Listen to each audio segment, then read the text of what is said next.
Engineer Abdullah কাই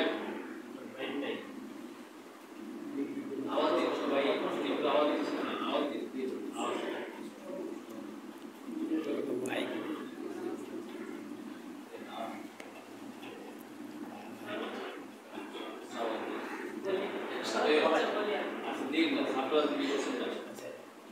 পাণ্ডুলিপি সাহিত্য সাংস্কৃতিক পরিষদ কর্তৃক আয়োজিত আজকের অনুষ্ঠানে সম্মানিত সভাপতি বাংলাদেশ মহিলা আওয়ামী লীগের সাংগঠনিক সম্পাদক লিপি বেগম, এরপর অনুষ্ঠানে যারা আছেন সম্মানিত অতিথিবৃন্দ,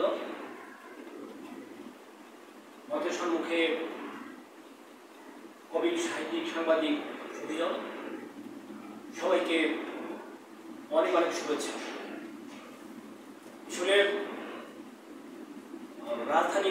রাজধানীতে আমার পরিচিতি বিভিন্ন সাইডে আছে, কিন্তু আসলে আমার আজকে আমি একটা জিনিস দেখে চমৎকৃত হলাম। নতুন সাক্ষী ভাইয়ের যতগুলো প্রোগ্রাম আমি দেখেছি, অ্যাটেন্ড করেছি আর কি। তো তার অনুষ্ঠানের যে থিম, এটা হচ্ছে কবি নজরুল বঙ্গবন্ধু সম্ভবত বর্তমান সমাজ, এক্সেপশনাল একটা থিম। এইভাবে সাক্ষী ভাইয়ের কোনো প্রোগ্রাম আমি দেখি নাই। আসলে বঙ্গবন্ধুর সাথে নজরুলের কম্পেয়ার, এটা কিন্তু একটা এই থিমটা বের করে কিন্তু ইটস সো টাফ। হ্যাঁ, এই জন্য সাক্ষী ভাইয়ের যে আইকিউর জন্য আমি ধন্যবাদ জানাই। রাজধানীতে আমার সবচেয়ে বড় পরিচিতি হচ্ছে ছাত্রলীগের নেতা হিসাবে, এবং আপনারা সবাই জানেন আমি অনেক কিছুই করি। সেটা হচ্ছে ইঞ্জিনিয়ারিং করেছি, ঢাকা বিশ্ববিদ্যালয় করেছি, তারপরে কবিতা লিখি, আবৃত্তি করি, অনেক কিছু করেছি, কিন্তু সবচেয়ে বড় পরিচিতি হচ্ছে ছাত্র নেতা হিসাবে। ছাত্রলীগের রাজনীতিতে আমার যে অবদান ছিল, যে ভূমিকা ছিল, আপনারা সবাই জানেন। তো এই জন্য এই হেডিংটা দেখে আমি অনেকটা মুগ্ধ হয়েছি সাথী ভাইয়ের মানে তার আইকিউর জন্য। আচ্ছা, বঙ্গবন্ধু যদি নজরুলকে আমরা খুঁজি, তাহলে আমরা আসলে সবাই নজরুল সম্পর্কে কম বেশি জানি। হ্যাঁ, নজরুলের জন্ম, মৃত্যু, তারপর কোথায় বড় হয়েছেন, এসব নিয়ে নতুন করে ঘাটাঘাটি অবকাশ আসলে আছে, আমি মনে করি না, কারণ আমরা সবাই জানি। তো আসলে একটা ব্যাপার আছে, এই যে মিস্টার জয় বলছে আর কি, সেটা হচ্ছে নজরুলের যে জন্ম হয়েছিল দলিত পরিবারে, এই কথাটা একদম ভুল। আমি বাংলাদেশের বিশিষ্ট নজরুল সঙ্গীত শিল্পী, গবেষক ডক্টর নাশিদ কামাল, ইসাপতি মোহাম্মদ কামালের মেয়ে, তাকে আপনারা সবাই ছিলেন। তিনি এক ভালো গবেষক, তিনি ঢাকা ইউনিভার্সিটি টিচার ছিলেন, দর্শনের টিচার ছিলেন। তো এই যে আসলে এই যে আমরা মানে কি আমরা যা জানি যে তিনি খুব দরিদ্র ফ্যামিলি তার জন্ম হয়েছিল, এই জন্য নাম ব্যাপারটা আসলে ব্যাপারটা এরকম না। নজরুলের ফ্যামিলি ছিল অত্যন্ত সম্ভ্রান্ত ফ্যামিলি, এবং ব্যাপার হচ্ছে নজরুলের বাবা ছিলেন একটু দুর্মুষা, বুঝেন, গ্রামাঞ্চলে বলে।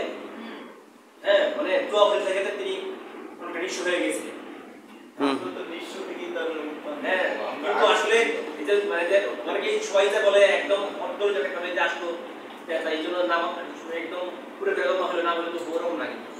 অত্যন্ত খাবার কবির ফ্যামিলি, অনেক খুব বড় ফ্যামিলি, এবং নজরুল বাবা ছিলেন না, কিন্তু যখন তার মানে যখন তিনি ভূমিষ্ঠ হন, তখন দেখা গেছে তার বাবার সম্পদ প্রায় নাই বলে চলে। ঠিক আছে, এরকম একটা এবার একটা কমেন্ট ছিল, কিন্তু অ্যাকচুয়ালি তার ফ্যামিলি খুবই ভালো ফ্যামিলি ছিল। আর হ্যাঁ, আর ব্যাপার হচ্ছে নজরুলের ফটোগ্রাফি সাইড অবশ্যই আমরা সবাই পছন্দ করি। এটা হচ্ছে এই যে যারা রাজনীতি করেন, যারা রাজনীতি করে জেল খাটেন, খেটেছেন, খাটেন, এই যে কারা ওই লোহ কপাট ভাঙরে ভাঙ করের উপর অনেক একটা মানে যারা রাজনীতি করতে অভ্যস্ত, জেল খাটতে অভ্যস্ত, এটা হচ্ছে তাদের একটা মানে মুক্তিপথ। ঠিক আছে, আর ধনী গরিব বৈষম্য নিরোধকল্পে তার যে বক্তব্য, সেটা তো আছেই। কিন্তু আর একটা ব্যাপার অবশ্যই আমি পছন্দ সবসময় করি, প্রতিবাদ, সেটা হচ্ছে তাদের ধর্মনিরপেক্ষ নীতি। নজরুল যখন প্রমিলাকে বিয়ে করে, নজরুল নামাজ পড়তেন একই ঘরে প্রমিলা পূজা করতেন। সো এটা কিন্তু অনেক বড় একটা ব্যাপার, কত বড় মাইন্ড ছিল তার, মানে অনেক কল্পনার মাইন্ড, কিন্তু বাট এটা সত্যি ছিল। আমি তার দুই মেয়ে মানে নাতনি, হচ্ছে ওই কেটলি কাজী, এবং তারা কেটলির একটা ছোট বোন আছে, কেন না অনেক দিকে কাজী মনে হয়। হ্যাঁ, ওদের সাথে আমার খুব ভালো বন্ধুত্ব ছিল, এখনো আছে। হ্যাঁ, ঘটনাগুলি সত্যি। আর নজরুল এই যে কথাগুলি বলেছেন, মানে এই যে মেয়েদের নিয়ে তার যে কি মানে নারীদের প্রতি তার সম্মান, ঠিক আছে, বিশ্বে যা কিছু মহান কৃষ্ণ চিরকল্যাণ পর অর্ধেক তার হারিয়েছে নারী, অর্ধেক তার তো আসলে তার এইসব বাণী শুনলে, তার এইসব কবিতা পড়লে নারী জাতির প্রতি একটা শ্রদ্ধা বোধ আপনা আপনি চলে আসে, ঠিক আছে। নারীদের শ্রদ্ধা করা, আমি নারী দিবসে এক কথা বলেছি, আমি যখন আমার মাকে চিন্তা করি, আমি যখন আমার মায়ের কথা মনে করি, তখন নারী জাতির প্রতি আমার একটা শ্রদ্ধা বোধ এমনিতেই চলে আসে, একদম খারাপ চালিয়ে। আমি একসময় রাজনীতি করতাম, সবসময় পিস্তলে করতাম, আমার এই টেন্ডেন্সি এখনো আছে, সুযোগ পেলে আমি কাজে করার ধান্দায় এখন থাকি, এখন আমি প্রফেশনাল লাইফে আছি, ঠিক আছে। তো আমার তো সারাদিন তো পিস্তল দিয়ে ওই কাজ গুলি করা হবে এই ধাঁধায় থাকি না, কিন্তু শরীর কিন্তু আপনি দেখার পর ওই নেই পুরো ইয়ার এখন সত্যি আমরা এখন আসছি, কিন্তু ব্যাপার হচ্ছে আমি যত খারাপ সেলিং হই, বাট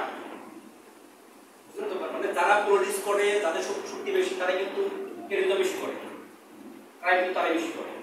কিন্তু যারা কিন্তু আমি আমার দিক চিন্তা করি, একটা মেয়ে সে পবিত্র, কখন চিন্তা করি আমার মায়ের চিন্তা করি, ঠিক আছে।